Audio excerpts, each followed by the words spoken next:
place where I felt at home. Take me back to a day when we weren't alone. Take me back to... Hi everyone, welcome to episode 8 of The Rise Room. Today I'm bringing you into the quiet but incredible, powerful world of words. The things spoken over us, the things we absorb, and the things we end up repeating to ourselves without even realizing it. We're breaking down how the messages we hear from childhood to adulthood shape our identity, our confidence, and even the way we love. I'm Tashi, and today we're diving into healing words, how what we're told shape who we become. When people say words have power, what does that actually mean? On a psychological level, the message we hear, especially early in life, form internal beliefs. Some people call it programming, some call it conditioning, others call it emotional imprinting.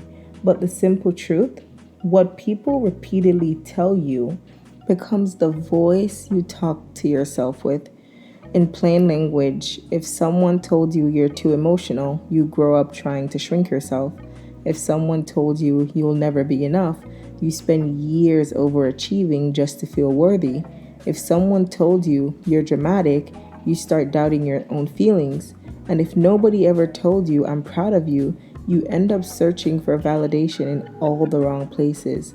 Words don't just shape moments, they shape identities. And you can see this everywhere around you. Think about the friend who apologizes before they speak.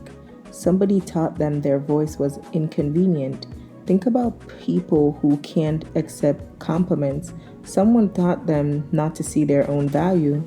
Think about adults who still feel not good enough because a parent, a teacher, or someone in their life planted that seed decades ago. Words don't just land, they linger, they follow. And listen, I've experienced this too in my own life, so this topic is very emotional and personal to me. For me, I've lived this too. I grew up hearing a lot of things from adults in my family, things that stuck with me for years. I was told I was too sensitive, that crying made me weak. I heard things about what I wouldn't be, what I couldn't do, and who I was never going to become. And when you're young, you don't question it, you just absorb that stuff. You start believing those voices more than your own. It took time and a lot of therapy to untangle those messages and pull them out of my head. And honestly, some of those words still echo sometimes. But here's the difference now. I don't let them define me. I didn't let those predictions become my truth.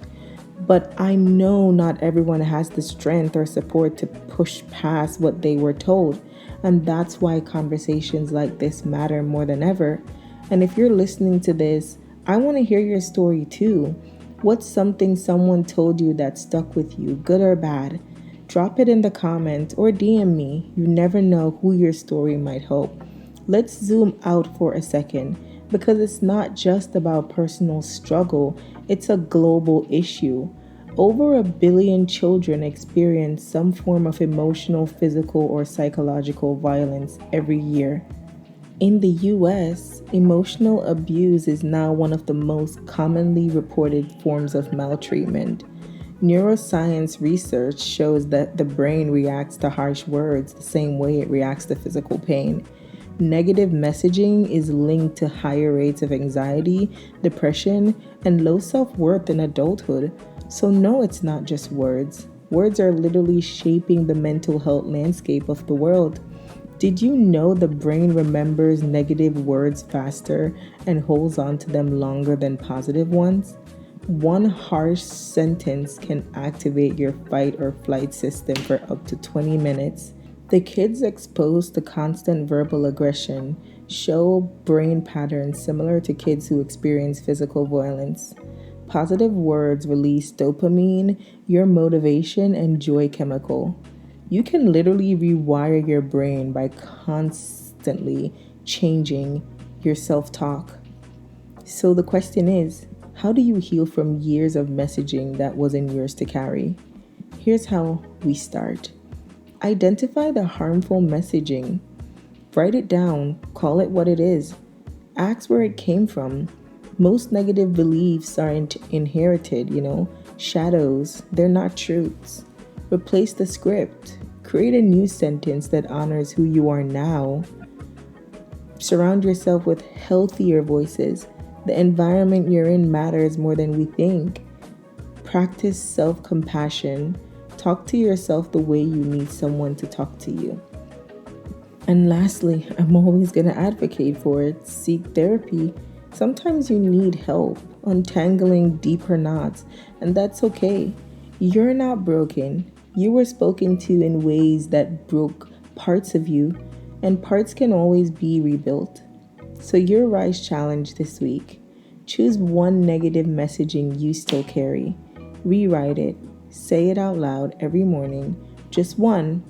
One shift can change everything. Thank you for tuning in to episode 8 of The Rise Room. If this episode helped you, made you think, or touched something you didn't know needed healing, go ahead and like, share, and subscribe. Let's get this message to someone who needs it today. I appreciate you. I love y'all. I appreciate you guys tuning in every week, and I'll see you next episode. Thank you. Bye, everyone.